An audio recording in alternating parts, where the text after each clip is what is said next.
नमस्कार, आदाब, सत श्री अकाल and very good afternoon to all the viewers of News Reviews. मैं दलजीत कौर वजीर हाजिर हूँ अपने show chit chat with Daljeet Wazir में। व्यूअर्स, आज मेरे साथ शो में मौजूद हैं chairperson of Ekjut Jammu party and senior advocate Ankur Sharma ji. Sir, you are very much welcome in our show. Thank you so much. Sir, आपकी पॉलिटिकल जर्नी कब और कैसे स्टार्ट हुई और आपने पहला चुनाव कब और किसके अपोजिट कंटेस्ट किया? देखिए, अभी कहाँ चुनाव, अभी कोई चुनाव हमने नहीं लड़ा। 2014 में पॉलिटिकल जी, एक्टिविज्म इनफैक्ट अगर आप कहें तो वो स्टार्ट हुआ उस समय। आपको याद होगा कुछ समय पहले ही रोशनी एक्ट वाज डिक्लेयर्ड अनकॉन्स्टिट्यूशनल। तो जी, रोशनी एक्ट के विरुद्ध जो लड़ाई थी वो हमारी 2014 में शुरू हुई थी। उससे जी, पहले छोटे लेवल पे पब्लिक इंपॉर्टेंस के कॉजेस को टेकअप करना 2-3 वर्ष पहले शुरू हुआ था। लेकिन अगर आप कोई डेडलाइन मुझसे मांगे तो मुझे लगता है कि 2014 will be the defining time period when it all started. और फिर 2018 में जाके we decided to float an organization Ekjut Jammu बनाई। और फिर अब 2020 में उस संगठन को हमने पॉलिटिकल कन्वर्ट किया and now it is a registered political party. और आने वाले चुनावों में चुनाव ये पार्टी जम्मू संभाग की तमाम सीटों पे लड़ेगी। जी। सर, एकजुट संगठन की शुरुआत किन हालातों में हुई? इतनी पॉलिटिकल पार्टीज हैं, फिर भी आपको एक अलग पार्टी बनाने की क्या जरूरत महसूस हुई? देखिए, 2018 में जिस समय कठुआ रसाना का इनफेमस वो हादसा जी, हुआ और जिस तरीके से पूरे समाज को, पूरे जम्मू संभाग को डिफेम किया गया, जम्मू संभाग की वो जेन्युइन डिमांड्स, जिन जेन्युइन जी, डिमांड्स को ना माना गया और किसी दूसरे तरीके से उन डिमांड्स को पेश किया गया, उसके खिलाफ जी, लड़ाई लड़ते लड़ते लड़ते लड़ते बहुत एक लर्निंग एक्सपीरियंस हमारा हुआ। उस जी, समय जम्मू संभाग के हित में काम करने वाले, कई वर्षों से जो जम्मू संभाग के हित में काम करने वाले जो लोग थे वो हमारे संपर्क में आए। और उसी समय जिस तरीके की ह्यूमिलिएशन जम्मू ने फेस की, जिस तरीके का ग्लोबल डेफेमेशन कैंपेन जम्मू संभाग ने फेस किया, जिस तरीके का कम्युनल ऑनस्लॉट जम्मू लोग संभाग के लोगों पे कश्मीर बेस्ड पॉलिटिकल पार्टीज और उनके जो एजेंट्स यहाँ पे उनके द्वारा अनलीश किया गया, उससे जो हुआ, तो वी ऑल डिसाइडेड कि we have to get organized. और आपने देखा ही कि उस समय यहाँ की जो पॉलिटिकल पार्टी भाजपा, जिसको पूरा पॉलिटिकल मैंडेट यहाँ के लोगों ने दिया था, वो जी, महबूबा मुफ्ती के समर्थन में जाके खड़ी हो गई और जम्मू संभाग के लोगों पे हंसने लगी और उनकी कोई मांग पूरी ना की। तो इन परिस्थितियों में ऑब्वियसली पीछे की कुछ पृष्ठभूमि जरूर थी, लेकिन ये एक ट्रिगर पॉइंट बना व्हेन वी ऑल डिसाइडेड कि हमें ऑर्गेनाइज होना चाहिए। तो ये एक मिलके एक डिसीजन हुआ that I would be leading this organization, I would be the president of this organization. और फिर उसके जी। बाद तो जो जो चीजें हुई वो सब आपके सामने है, पब्लिक डोमेन में है ही। और 2020 में भी फाइल्ड एप्लीकेशन फॉर रजिस्ट्रेशन।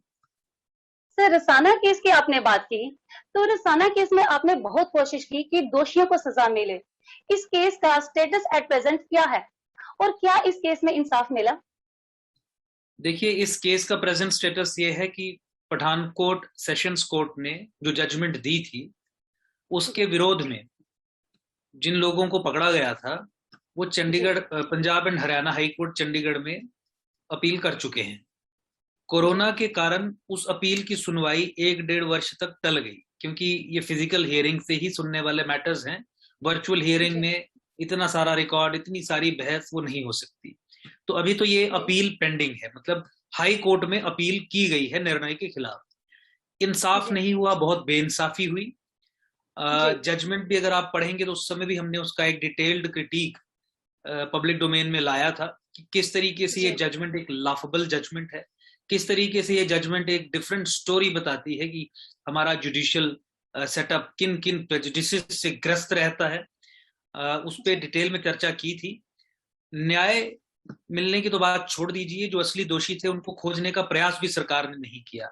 एक इंडिपेंडेंट सीबीआई इंक्वायरी की डिमांड जम्मू संभाग के लोगों ने की थी, क्योंकि वो डिमांड पूरी नहीं हुई, इसीलिए एक जी, मोटिवेटेड इंक्वायरी की गई।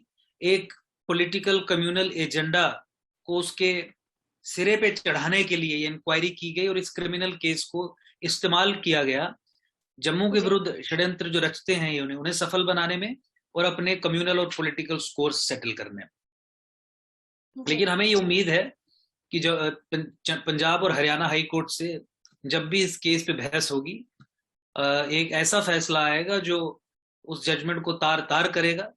और मैं ये लीगल बिल्कुल। अंडरस्टैंडिंग के आधार पे आपसे कह रहा हूं, केवल ये नहीं कि हमने एक पक्ष का साथ दिया या एक पक्ष के फेवर में खड़े रहे या केसेस लड़े। मैं आपको कानून की जितनी समझ हमारी है और भी जो एक्सपर्ट्स हैं उनकी भी जो ओपिनियंस हैं उसके आधार पे कह रहा हूँ, वो जजमेंट हाई कोर्ट की स्क्रूटनी विथस्टैंड नहीं कर सकती, क्योंकि आधारहीन है और कानून को साइड पे रख के, कानून की प्रॉपर इंटरप्रिटेशन ना करके, कानून की प्रॉपर इम्प्लीकेशन एप्लीकेशन ना करके वो पास की गई, इसलिए that will not sustain. Sir 370 और 35 से टूटने के बाद आप जेकेयूटी को किस नजरिए से देखते हैं? क्योंकि हमारी जेएंडके स्टेट को दो हिस्सों में डिवाइड कर दिया गया है। मौजूदा हालातों को देखते हुए आपको क्या लगता है कि जम्मू कश्मीर में स्थिति धारा 370 के समाप्त होने का नतीजा है या इसके पीछे कोई और वजह है? जम्मू कश्मीर में जो भी परिस्थिति अभी बनी हुई है, कि चाहे अनएम्प्लॉयमेंट को लेके इशू हो, महंगाई का इशू हो, जम्मू की पॉलिटिकल एम्पावरमेंट निरंतर जो चलती जा रही है, जम्मू के साथ जो सौतेला व्यवहार होता था जो फिर अभी जी चलता जा रहा है, वो जितने भी इश्यूज जी हों वो मुझे लगता है कि करंट डिस्पेंसेशन के निकम्मेपन को दर्शाते हैं। 370 और 35 से खत्म करना एक अनिवार्य कदम था, लेकिन वो जी अनिवार्य कदम लेने के बाद 10 कदम जो सरकार को उठाने थे वो सरकार ने नहीं उठाए, और फिर जी अपीजमेंट के चलते वही कांग्रेस की नीति को अडॉप्ट करके 370 और जी 35 के गेन्स को कैसे रिवर्स किया जाए उस दिशा में सरकार ने जी काम करना शुरू कर दिया। वैचारिक दृष्टिकोण से भी अगर आप देखें तो सरकार ने ऐसे निर्णय लिए जो 370 और जी 35 की आइडियोलॉजिकल सक्सेसेस को रिवर्स करने की दिशा में थे। और अगर दूसरे जी नजरिए से भी देख लें, गुड गवर्नेंस, डेवलपमेंट और अलाइड गवर्नेंस इश्यूज, तो उस दिशा में भी जी सरकार ने ऐसे ही कदम उठाए जो कश्मीर सेंटर्ड थे, कश्मीर फेवर्ड थे। जम्मू जी संभाग को अलग स्टेट का दर्जा दिया जाए, अलग स्टेट जी इसे फुल फ्लेश्ड बनाया जाए, इसी मांग के साथ, इसी पॉलिटिकल गोल के साथ एकजुट जम्मू का जी निर्माण हुआ है। आने वाले विधानसभा चुनावों में जम्मू संभाग की तमाम सीटों पे कैंडिडेट्स खड़े करके जम्मू की जनता का आशीर्वाद लेके मुझे लगता है कि हम इस सपने को साकार भी करेंगे। क्यों आप जी जम्मू कश्मीर को इकट्ठा रखेंगे जब जिहाद की समस्या कश्मीर में है, जब आतंकवाद की समस्या कश्मीर में है, जब वहां की जी पॉलिटिकल पार्टीज भी जिहादी फ्रेमवर्क से बाहर नहीं है बल्कि उन्हीं की प्लेयर्स हैं, पाकिस्तान के कहने पे, आईएसआई के कहने पे काम करती हैं, हमारे पॉलिटिकल सिस्टम को सबवर्ट करती हैं, हमारे डेमोक्रेटिक इंस्टीट्यूशन को सबवर्ट करती हैं, ऐसे कानून बनाती हैं जिनका ना कोई सर है ना पैर है, जो भारत के जी संविधान की मूल भावना के विरुद्ध है, जो जम्मू संभाग को ब्लीड और लेसरेट करने की क्षमता रखते हैं, जैसे रोशनी एक्ट, 14 फरवरी जी 2018 वाला एक्ट, या वैसे कदम लेना जी जिसके जरिए रोहिंग्याज और बांग्लादेशीज को केवल और केवल जम्मू जी संभाग में मिलिट्री एस्टेब्लिशमेंट्स के अराउंड इलीगल इमिग्रेंट्स को सेटल करना, और रिवर लैंड्स, जी फॉरेस्ट लैंड्स, स्टेट लैंड धर्म विशेष के द्वारा इन पे कब्जा करवाना और जम्मू की डेमोग्राफी को चेंज करना। सो व्हाई शुड यू जी एम्पावर देम? ऐसे लोगों के हाथ में सत्ता आप क्यों देंगे? इसीलिए हमने कहा कि कश्मीर को 2 यूटीज में डिवाइड किया जाए और जम्मू को एक सेपरेट स्टेट बनाया जाए, ताकि जी। कश्मीर में रहने वाली पॉलिटिकल पार्टीज हमारे सिस्टम्स का दुरुपयोग ना कर पाए। एक मिनट सर, आपने रोशनी एक्ट की बात की, तो रोशनी एक्ट को डिमोलिश करवाने में आपका बहुत बड़ा योगदान रहा है। रोशनी एक्ट से उन जमींदारों को भी काफी फायदा हुआ जो भूमिहीन थे। पॉलिटिकल लोगों को ने इसका नाजायज फायदा भी उठाया और रोशनी एक्ट के तहत जमीनों पर अवैध कब्जा भी किया। इसके बारे में आप डिटेल्स में हमारे व्यूवर्स को बताएंगे? देखिए, एक ऐसा कानून था जिस कानून के जरिए सरकारी जमीन, स्टेट लैंड जिसे कहते हैं, पब्लिक लैंड, जी जी उस पर जो भी कब्जा करता था तो उसको उसके मालिकाना हक दे दिए जाते थे। ये कानून जी था। उद्देश्य इस कानून का ये था कि जम्मू संभाग की डेमोग्राफी को चेंज किया जाए। जी Hindu, Sikh, non Muslim majority character जो जम्मू संभाग का है उसे डाइल्यूट किया जाए और जगह जगह जी पे एक धर्म विशेष के लोगों को स्थापित किया जाए, क्योंकि continuation of movement in Kashmir ही था ये। जी कश्मीर का भी इस्लामीकरण किया गया, हिंदू विहीन जी किया गया, सिखों का नरसंहार किया गया। अब उस बिल्कुल। प्रोसेस पे रोक नहीं लगी कभी, क्योंकि जिन्होंने किया उन्हें कभी भारत सरकार ने सजा नहीं दी, कभी उनके कृत्यों को जेनोसाइड नहीं कहा, करने वालों को किसी को सजा ही नहीं दी, किसी को पकड़ा ही नहीं। पकड़ा भी तो बाहर जी घूम रहे सर। हैं दिखाने के लिए किया। तो वो प्रोसेस जम्मू में भी स्पिल ओवर उसका हो रहा था। आपने देखा डोडा किश्तवाड़ में तो बंदूक के दम पे नरसंहार करके हिंदुओं को और सिखों को वहां से भगाया गया। लेकिन बिल्कुल सर। जम्मू चूंकि नॉन मुस्लिम मेजोरिटी है, हिंदू मेजोरिटी एरिया है, तो डेमोग्राफी को जी चेंज करके इसको इन्वेड करने का षड्यंत्र रचा गया। तो रोशनी जी कानून of many tools, one of the tools था जिसके जरिए जम्मू संभाग पे की सरकारी जमीनों पे एक धर्म विशेष के लोगों को स्थापित करना था, मुस्लिम समुदाय को स्थापित करना था। जी तो इस तरीके से इस एक्ट की इम्प्लीमेंटेशन हुई। दिखाने के लिए हम यहाँ के लोगों से भी एप्लीकेशंस मंगवाई गई, लेकिन उन्हें प्रोसेस जी नहीं किया गया, उन्हें ओनरशिप नहीं दी गई। बहुत सारे जी मंत्री, बहुत सारे ब्यूरोक्रेट्स, बहुत सारे पावरफुल जो नेता थे, जी इस सिचुएशन के कारण निजी फायदे भी ले गए। बहुत सारे आईएएस अधिकारी, पुलिस अधिकारी, वो आईपीएस हो या जी केपीएस हो, इस पे जी बेनिफिशियरीज है। तो यही सब चीजें जी हमारे संज्ञान में थी। कोर्ट में इसकी जी संवैधानिक वैधता को चुनौती दी गई, कानून भी खत्म करवाया, किए गए आवंटन को भी रद्द करवाया, और रिट्रीवल का जी प्रोसेस इनिशिएट करवाने के लिए कोर्ट ने ऑर्डर्स किए। अभी जी जम्मू कश्मीर हाई कोर्ट में इस केस की जो जजमेंट हुई है उसकी रिव्यू पिटीशन पेंडिंग है। सरकार ने उसमें कुछ चेंजेस सीख की हैं जिसके लिए रिव्यू पिटीशन फाइल की है, और वो सरकार का एक इनसिंसियर अटेम्प्ट है, एक गलत नीति सरकार की बताता है। और जो जिम्मेवारी हाई कोर्ट ने सरकार पे डाली थी कि इतने समयबद्ध तरीके में आप अपनी जमीनों को छुड़वाइए, गैर कानूनी कब्जों को हटवाइए, उस प्रोसेस को जी स्टॉल करने की मंशा से ये पिटीशन फाइल की गई। जी सर, लैंड रजिस्ट्री पहले कोर्ट में होती थी, काम जल्दी हो जाते थे, लोग भी खुश थे। पर जब से लैंड रजिस्ट्री रेवेन्यू डिपार्टमेंट के पास गई है, तब से लोगों को काफी प्रॉब्लम्स आ रही हैं। इस बार आपके क्या व्यूज हैं? क्योंकि करप्शन रेट भी डे बाय डे बढ़ता जा रहा है। आपके देखिए गवर्नमेंट को आपके गवर्नमेंट को क्या सजेशन है ताकि आम आदमी सफर ना कर सके? देखिए, रेवेन्यू डिपार्टमेंट को रजिस्ट्री का काम देने का जो जो आधार है, बाकी देश, जी बाकी रियासतों में भी, बाकी यूटीज में भी जो आधार है वो यही है कि चूंकि जी रेवेन्यू रिकॉर्ड के कस्टोडियंस होते हैं रेवेन्यू डिपार्टमेंट वाले, जी इनके पास पूरा रिकॉर्ड होता है, इंफॉर्मेशन होती है, तो इन्हें ये जिम्मेदारी दी जानी चाहिए कि ये रजिस्ट्री करें, डॉक्यूमेंट्स रजिस्टर करें। लेकिन मुझे लगता है कि टेक्नोलॉजी इसका एक आंसर है। एक ही आधार था जिस आधार पे इनको दी जाती थी। आपका रिकॉर्ड सर, डिजिटाइज करप्शन हुआ। रेट भी तो बढ़ता जा रहा है। नहीं, मैं उस पे आ रहा हूँ। पहले जिस आधार पे इनको दी गई, पहले मैं उस आधार जी को ही खत्म कर लूं। तो अभी डिजिटाइजेशन हो गई है, टेक्नोलॉजी अवेलेबल है। जुडिशियल ऑफिसर अगर अपने कोर्ट में बैठ के रिकॉर्ड एक्सेस कर सकता है, यानी वेरीफाई कर सकता है जिस तरीके से रेवेन्यू वाले कर सकते हैं, तो वैसा सिस्टम जी किया जा सकता है। अच्छा, इसके अलावा जुडिशियल इंस्टीट्यूशंस में एक तो काम तेजी से होता है। जी जुडिशियल ऑफिसर्स कानूनों को लेके बिल्कुल ट्रेंड होते हैं। केवल उन्हें रेवेन्यू नहीं बल्कि और भी कानून, उनकी भी जानकारी जी होती है। यानी ये होलिस्टिक, यानी एक एक्सपर्ट तो एक जुडिशियल ऑफिसर ही है इस तरीके के काम जी में। तो मुझे जी लगता है कि वो आधार चूंकि खत्म हो गया है, तो जुडिशरी को ही इन चीजों को हैंडल करना चाहिए, क्योंकि जी करप्शन एक बहुत बड़ा इशू है। देखिए, कोर्ट में you will have an advocate जी रजिस्ट्री करवाने के लिए, सो जी करप्शन का सवाल खत्म हो जाता है। हाँ, एडवोकेट की फीस जरूर रहेगी, लेकिन वो करप्शन का पार्ट तो नहीं। अब कोई भी बिल्कुल सर्विस आप लेंगे तो फी पे करने में तो कम से कम एक बढ़िया।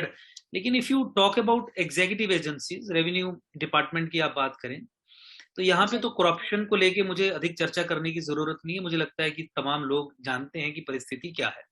और वैसे बिल्कुल भी बिल्कुल चाहे एग्रेरियन रिफॉर्म्स एक्ट हो या और कानून जिनके तहत रेवेन्यू कोर्ट्स काम करते हैं, देखिए आप, जी आपके जो रेवेन्यू ऑफिसर्स हैं वो ट्रेंड नहीं जी होते हैं, उनकी बैकग्राउंड कुछ और होगी, कानून की एबीसी भी नहीं पता होगी, लेकिन जज बन के बैठ जाएंगे। और फिर आपने देखा कि जो केसेस 3 महीने में, 4 महीने में डिसाइड हो सकते हैं, वो 25-25 साल, 30-30 साल तक डिसाइड नहीं हो पाता।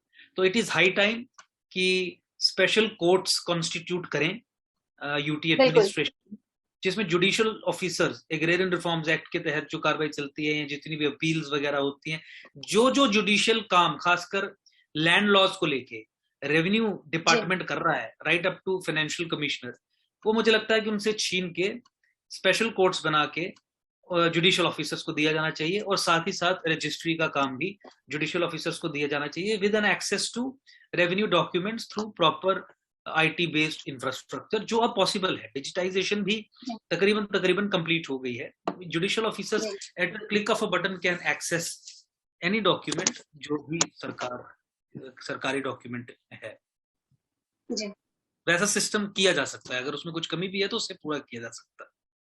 तो मुझे लगता है कि इससे अकाउंटेबिलिटी भी आएगी, एफिशिएंसी भी आएगी, और लोगों को एक राहत मिलेगी। राहत भी मिलेगी, और एक सर्टनिटी का भी एहसास होगा कि भाई हाँ, अब इस समय तक हमारा ये सर्टन है कि ये काम हो जाएगा। रेवेन्यू अधिकारियों के सामने कुछ भी सर्टन नहीं है। जी सर। सर, जेकेयूटी को स्टेट बनाने के लिए एकजुट जम्मू पार्टी का क्या स्टैंड है? हम तो जम्मू को स्टेट बनाना चाहते हैं, और कश्मीर 2 हिस्सों में टूटे, 2 यूनियन टेरिटरीज में टूटे। ये हमारा पॉलिटिकल गोल है। जम्मू को स्टेट बनाना हमारा पॉलिटिकल गोल है, जम्मू इंडिपेंडेंट स्टेट। तो जम्मू जेकेयूटी को स्टेट बनाने की बात तो फिर बीच में कहीं आती नहीं, क्योंकि we have already spelled out. और क्यों हम जम्मू को अलग सेपरेट स्टेट बनवाना चाहते हैं, उसके ऊपर मैंने डिटेल में आपके पिछले प्रश्नों में इसका उत्तर दे ही दिया। जी जी सर, क्योंकि वही है कि आजकल जो युवा हैं बेरोजगारी की मार झेल रहे हैं वो लोग। देखिए, जम्मू संभाग के युवा तो और झेल रहे हैं, क्योंकि 70 साल में कश्मीर बेस्ड पॉलिटिकल सेटअप ने अन्याय और डिस्क्रिमिनेशन के अलावा तीसरी कोई चीज जम्मू के लोगों के साथ नहीं की। आप अपना टूरिज्म सेक्टर देख लीजिए, आपके टूरिज्म सेक्टर में कश्मीर से अधिक पोटेंशियल है। अगर अधिक नहीं होगा तो कम भी नहीं है, बराबर तो है ही। पर आप देखिए हमारे टूरिस्ट एरियाज क्या डेवलप्ड हैं। आप बसोली की बात देख लीजिए, मैं एक सिंपल सी एग्जांपल देता हूँ। वहां पे वाटर स्पोर्ट्स का, और जिस तरीके से रंजीत सागर डैम पे जो इतनी बड़ी झील बनी है, जिसको आप इंटरनेशनल स्तर का एक टूरिस्ट डेस्टिनेशन बना सकते हैं, वहां पे कुछ नहीं होता। सड़क तक नहीं है बसोली को कनेक्ट करने वाली, जो मतलब टूटी हुई सड़क है, जो एकदम प्लेन और मेटल्ड सड़क हो, कोई वैसी प्रॉपर कनेक्टिविटी नहीं है। सरथल देख लीजिए, आप डोडा किश्तवाड़ के एरियाज को देख लीजिए, किस तरीके से इसके लिए आप किसको रिस्पॉन्सिबल मानते हैं? देखिए, जम्मू संभाग के साथ जो डिस्क्रिमिनेशन हुई या गुलामी में रखा गया, या जम्मू को कश्मीर की कॉलोनी बना के रखा गया, उसमें सबसे अहम भूमिका दिल्ली की सरकारों ने निभाई। तो अगर कोई सबसे बड़ा कसूरवार है तो दिल्ली है, क्योंकि दिल्ली ही कश्मीर बेस्ड एस्टैब्लिशमेंट के पीछे खड़ी होती है। कश्मीर बेस्ड एस्टैब्लिशमेंट के हाथ में सत्ता आना, उसका एक मुख्य कारण दिल्ली का सहयोग है। दिल्ली कश्मीर बेस्ड एस्टैब्लिशमेंट के साथ मिलके सेंसस तक फज करवाती है कि कश्मीर को अधिक सीट्स मिले सत्ता में। यू मीन टू से सेंट्रल गवर्नमेंट, और उनका जो टूल है, जो अल्टीमेटली कश्मीर बेस्ड एस्टैब्लिशमेंट है, करती तो वही है।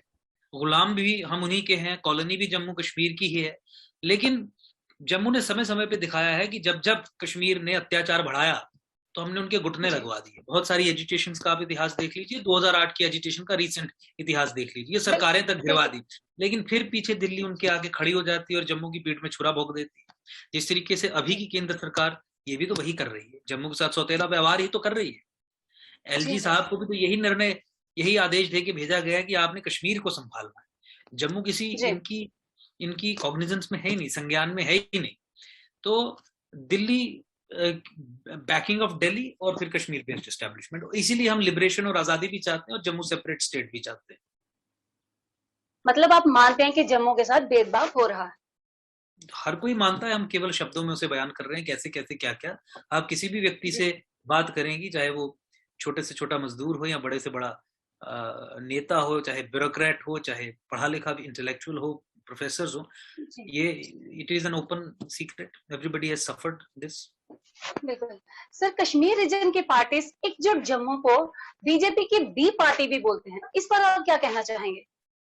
देखिए, वेग स्टेटमेंट्स और वाइल्ड एलिगेशंस कोई भी लगा सकता है। प्रोबेबली उनको लगता है कि जिस तरीके के इश्यूज पे हमने डिलीवर किया है वो शायद बीजेपी के ढकोसले होते थे, या मतलब इनकी स्लोगन्स होते थे। तो देखिए, अब स्पेसिफिकली क्रिटिसाइज किस आधार पे करेंगे? हमने करप्शन को लेके साबित किया कि करप्शन को लेके हम लड़ने की क्षमता भी रखते हैं और जीत भी सकते हैं। 25,000 करोड़ के घोटाले में, भूमि घोटाले में, जो सबसे बड़ा भूमि घोटाला जम्मू कश्मीर के इतिहास का है, सिंगल हैंडेडली तो हम ही ने उसमें अपसाइड डाउन चीजें की, पूरी 6 वर्ष की लड़ाई लड़के। तो करप्शन के इशू पे हमें ये कोई जवाब नहीं दे सकते, कोई आरोप हम पे ये नहीं लगा सकते, कोई ऐसी बात नहीं कह सकते जिसके आधार पे हमें क्रिटिसाइज करें। तो दिमाग में आता है और कह देते हैं कि ये बीटी में। अभी क्रिटिसिज्म देखिए, चुनाव में हमने तो क्रिटिसिज्म का आधार ही नहीं है कोई, तो वेग एलिगेशन लगाएं, या तो साबित करें या तो बताएं कि किस आधार पे कहते हैं। अभी कहते हैं कि 370 और 35 के खिलाफ एकजुट जम्मू लड़ा, सड़कों पे एकजुट जम्मू ने ही लड़ाई लड़ी, ओपिनियन, पब्लिक ओपिनियन बनाया, सुप्रीम कोर्ट में भी एकजुट जम्मू ने लड़ाई लड़ी। तो वो हमारी वैचारिक कन्विक्शन है, वो हमारी अपनी समझ है, उसे खत्म करवाना, उससे ये तो बीजेपी का काम करना नहीं हुआ, ये तो हमने जम्मू संभाग के लोगों के हित का काम किया और अपना एक आइडियोलॉजिकल एजेंडा आगे बढ़ाया। वैसे ही डेमोग्राफिक असॉल्ट, डेमोग्राफिक इन्वेजन, उसको डिफाइन करना, आर्टिकुलेट करना, उसके अलग अलग टूल्स जो उसको, जिसके जरिए वो अनलीश हो रहा है, उनसे लड़ना, उनके खिलाफ लड़ाई लड़ना। तो ये तो सर, चूंकि हमारा इतिहास एकजुट जम्मू का, इश्यूज जो हमने टेकअप किए उसमें सफलता पाने का है और कोई दाग इस पे नहीं है, इसीलिए वाइल्ड एलिगेशंस और मोटी मोटी बातें, ये उसके बंदे हैं, उसके बंदे हैं, उसकी टीम है, फलानी टीम, ये कहते हैं जो आधारहीन। कोई मतलब की बात हो तो मैं, जैसे मान लीजिए कि वो कोई बात कहें कि भाई इस बात के आधार पे हम कहते हैं कि आप ये हो, तो उस पर चर्चा हो सकती है, लेकिन वो ये नहीं कहेंगे। बिल्कुल सर, एकजुट पार्टी अब जम्मू की रीजनल पार्टी है, आपकी पार्टी का सिंबल क्या है? फ्यूचर इलेक्शन में एकजुट जम्मू पार्टी का कैसा रोल रहेगा? देखिए, हमारा symbol election commission of India में बहुत जल्द अलॉट करने वाली है। रजिस्ट्रेशन का एक प्रोसेस रहता है। नवंबर 2020 में हमने 6 महीने कार्रवाई करके, बहुत सारे डॉक्यूमेंट्स रहते हैं, बहुत काम रहता है, फाइल बना के इलेक्शन कमीशन ऑफ इंडिया को सौंप दी थी। फिर उनके साथ समय समय पे हमारा पत्राचार चलता रहा, कुछ जो उनकी और एडिशनल रिक्वायरमेंट्स थी वो हम पूरी करते रहे। तो अभी तकरीबन फाइनल स्टेज पे काम पहुंच गया है। It's almost a done case, it is registered. Symbol they will be offering and discussing with us.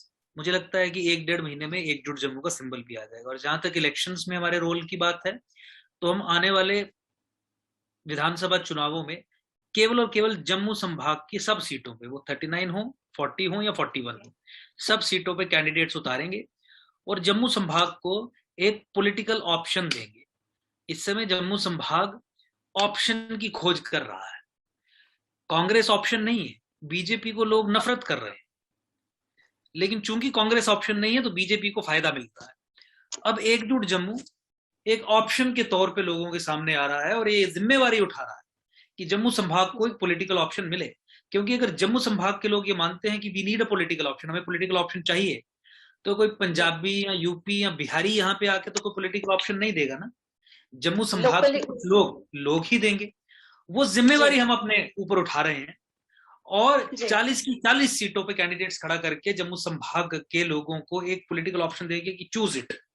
और हमारा ट्रैक रिकॉर्ड जैसा आपने देखा, डिलीवरी का है, वादों का नहीं है, इमेज साफ है, क्लियर है, जो कहते हैं वो करते हैं, किया है, अनप्रेसिडेंटेड चीजें की हैं। जम्मू कश्मीर और देश के इतिहास में जिन चीजों के बारे में सोचा नहीं जा सकता था कि ये चीजें भी हो सकती है, मुख्यमंत्री से भी लड़ा जा सकता है, कानूनों को भी ध्वस्त किया जा सकता है, उन कानूनों के वो बेनिफिशियरीज जो पावर विल्डर्स हो, चीफ मिनिस्टर्स हो, आईएएस अधिकारी हो, उन्हें भी खत्म किया जा सकता है और 6 वर्ष की लड़ाई में भी किया जा सकता है।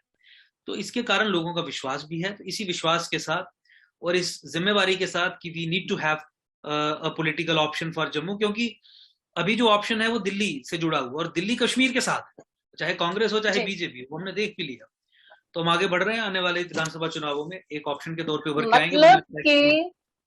मतलब कि एकजुट पार्टी में इतनी क्षमता है कि वो कुछ भी कर सकती है। देखिए, क्षमता एक एवोल्यूशनरी प्रोसेस है, क्षमता हमेशा बढ़ती जाती है अगर आप सही ढंग से काम करें। तो जिस दिन से हमने काम करना शुरू किया है तो क्षमता तो बढ़ती ही गई। आपको वो देखना है कि क्या ये पॉजिटिव डायरेक्शन में जा रहे हैं कि नहीं जा रहे हैं। जहां तक क्षमता की बात है, उस पर डिबेट नहीं हो सकती, उसके ऊपर एनालिसिस हो सकता है, एम्पिरिकल। बिल्कुल। तो जिन इश्यूज को हमने टेकअप किया, जिन इश्यूज के कारण आज एकजुट जम्मू को जाना जाता है या हमें स्वयं जाना जाता है, वो इश्यूज हैं जो हमने केवल रेज नहीं किए बल्कि उन पर डिलीवर भी किया। अगर हमने कहा कि रोशनी कानून जम्मू के खिलाफ बनाया हुआ कानून है, तो कानून को ध्वस्त करवा दिया, खत्म करवा दिया। अगर हमने कहा कि महबूबा मुफ्ती का 14 फरवरी 2018 का ऑर्डर जम्मू के खिलाफ पास किया हुआ ऑर्डर है, तो उस ऑर्डर को हमने रिडंडेंट करवा दिया, निष्क्रिय करवा दिया।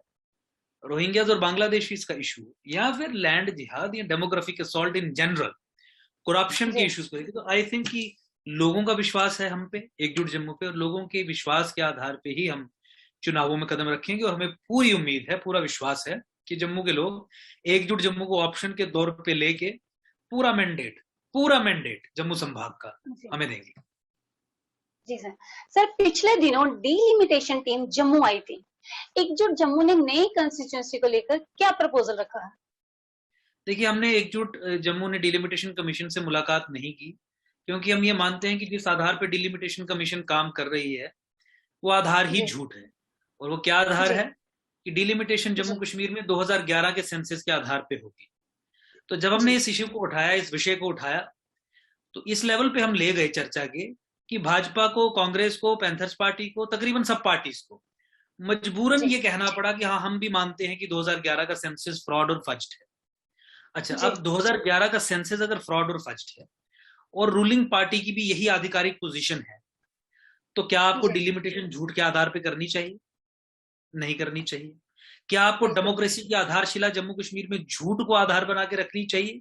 नहीं रखनी चाहिए, क्योंकि फिर वो डेमोक्रेसी नहीं होगी, वो शैम डेमोक्रेसी होगी। अच्छा, क्यों हमने स्टैंड लिया?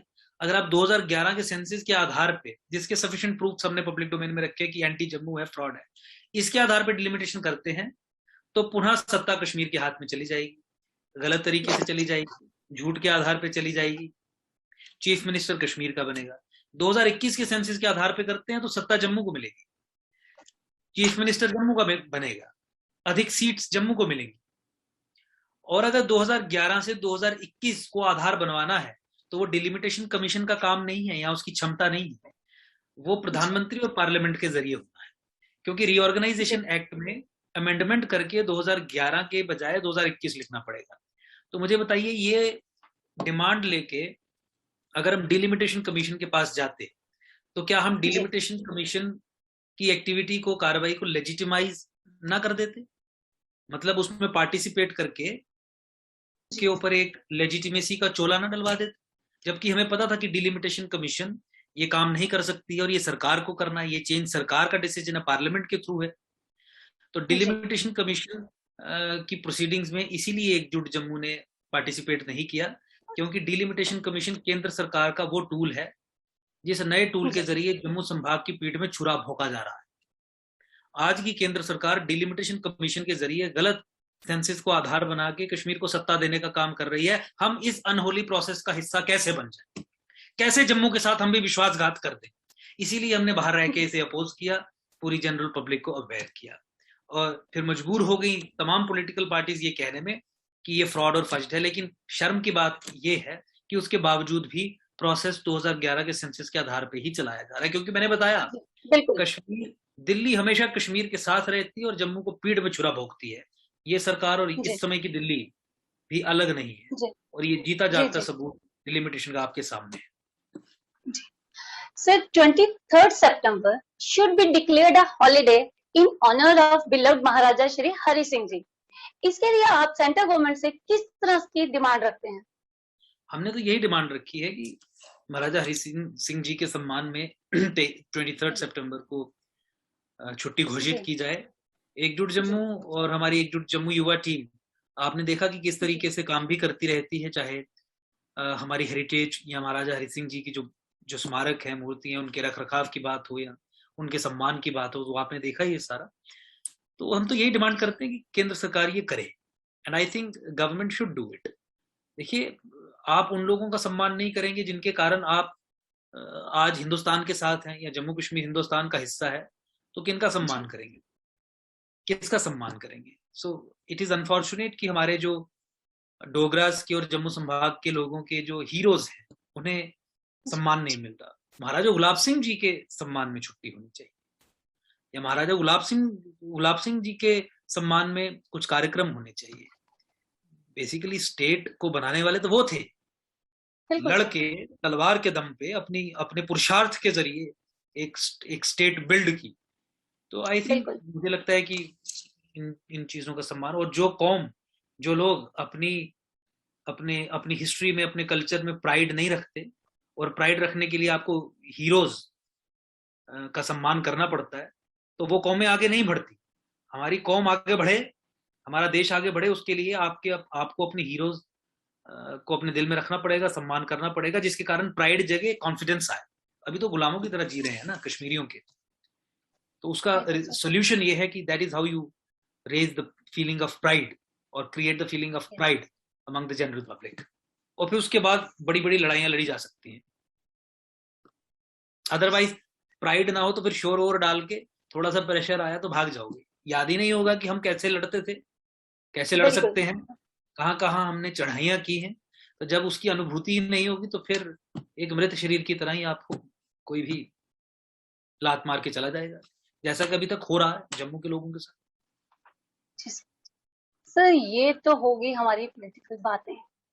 अब आप अपने बारे में कुछ बताएं सर, आपकी पर्सनल लाइफ के बारे में कुछ बताएं। देखिए, आप जानते हैं बाई प्रोफेशन तो मैं एडवोकेट हूँ, जम्मू कश्मीर हाई कोर्ट में वकालत करता हूँ। हाँ, इससे पहले जरूर ग्रेजुएशन जो मैंने की वो सॉफ्टवेयर इंजीनियरिंग की पुणे यूनिवर्सिटी से। जी सर, यही मैं पूछना चाहती थी कि अगर आपने इंजीनियरिंग की है तो फिर आपने ये फील्ड कैसे चेंज कर लिया? क्योंकि 2008 के बाद जब इंजीनियरिंग खत्म हुई तो कुछ नौकरी वोकरी की as engineer, but then intellectual processes में कुछ इन्वेस्टमेंट्स हुई। देखिए, लाइफ इवॉल्व्स, और जैसे जैसे इंटेलेक्चुअल प्रोसेसेस में हुई, थोड़ा सा बदला, जैसे जैसे हम चलते गए, पढ़ते गए, अध्ययन करते गए सब, तो फिर अल्टीमेटली सिचुएशन चेंज हुई, एक अलग चेतना का निर्माण। And then I did my law from Delhi University law centre 1 से 2012 में आई ज्वाइन। तो that is how it happened. मतलब 4 साल के बाद, तो 2008 के बाद 4 साल के बाद इनफैक्ट आई ज्वाइंड लॉ, 4 साल के बाद वो ज्वाइन किया। और लॉ ज्वाइन करने के बाद साथ साथ में ही कोर्ट्स में भी किस तरीके से इंटरवेंशंस करनी है वो प्रारंभ हो गया, शुरू हो गया। एंड देन यू सॉ, मतलब बाकी उसके बाद तो सब कुछ पब्लिक डोमेन में है ही। तो इंजीनियरिंग से transition towards law and politics ये एक एवोल्यूशनरी प्रोसेस के जरिए हुई, और ये सडनली नहीं हुई। मैंने आपको बताया कि एक नई चेतना का निर्माण हुआ, और नई चेतना का निर्माण हुआ इंटेलेक्चुअल प्रोसेसेस में इन्वेस्टमेंट करने के कारण। ये ऐसे नहीं कि कोई मिल गया या कोई ऐसे चेंज हो गया, या कोई पारिवारिक उस तरीके का कोई बैकग्राउंड है कि चलिए इंजीनियरिंग कर ली लेकिन घर में पॉलिटिशियंस हैं तो आप पॉलिटिशियन बन जाइए, या घर में लॉयर्स हैं तो आप लॉयर बन जाइए। घर में कोई पॉलिटिशियन या लॉयर तो कभी था ही नहीं। तो इसीलिए मैंने ये कहा कि and that is how probably things are happening and we are able to do what we have done. अपना प्रीशियस टाइम चिट शो को देने के लिए थैंक यू सो मच। बहुत बहुत धन्यवाद आपका। सो बिफोर कंक्लूजन आप हमारे व्यूअर्स को क्या मैसेज देंगे? देखिए, मैसेज तो मैं पॉलिटिकल मैसेज ही देना चाहूंगा कि हम सब लोग ये इस चीज को रियलाइज करते हैं कि जम्मू को एक पॉलिटिकल ऑप्शन चाहिए। जी। मेरा ये कहना है कि पिछले कई वर्षों की स्ट्रगल से हम इस निर्णय पर पहुंचे हैं स्वयं भी कि यस, जम्मू को एक regional ideological indigenous political option चाहिए। और जैसा मैंने पहले भी कहा कि इसकी जिम्मेवारी कोई यूपी बिहार का या कोई केरला का या कोई तमिलनाडु का व्यक्ति नहीं लेगा, जम्मू का ही व्यक्ति लेगा, क्योंकि जम्मू संभाग को ही तो पॉलिटिकल ऑप्शन चाहिए। तो मैं ये कह रहा हूं कि ये जिम्मेवारी हमने उठाई है अपने कंधों पे। हम आपसे निवेदन करते हैं कि एकजुट जम्मू का आप भी साथ दें, और इसे एक पॉलिटिकल ऑप्शन बनाने में जो जो सहायता आप कर सकते हैं वो करें। Be a part of this change, इस ट्रांसफॉर्मेशनल पॉलिटिक्स का हिस्सा बने, ताकि जम्मू संभाग को, जम्मू को, देश को हम नई ऊंचाइयों पे लेके जा सके। और जितने भी सबवर्सिव एलिमेंट्स जम्मू कश्मीर में काम कर रहे हैं उन्हें हम न्यूट्रलाइज कर सकें। तो इसी निवेदन के साथ कि आने वाले समय में जम्मू संभाग के लोग एकजुट जम्मू को आशीर्वाद दे के पूरे जम्मू संभाग का पूरा मैंडेट एकजुट जम्मू को देंगे, मैं अपने संदेश को खत्म करना चाहूंगा और सभी को शुभकामनाएं। धन्यवाद। व्यूअर्स, चिट चैट शो में आज बस इतना ही। मिलेंगे जल्दी ही किसी नई पर्सनैलिटी से with our show chit chat with Daljeet Wazir. देखते रहिए न्यूज रिव्यूज। जय हिंद, जय भारत।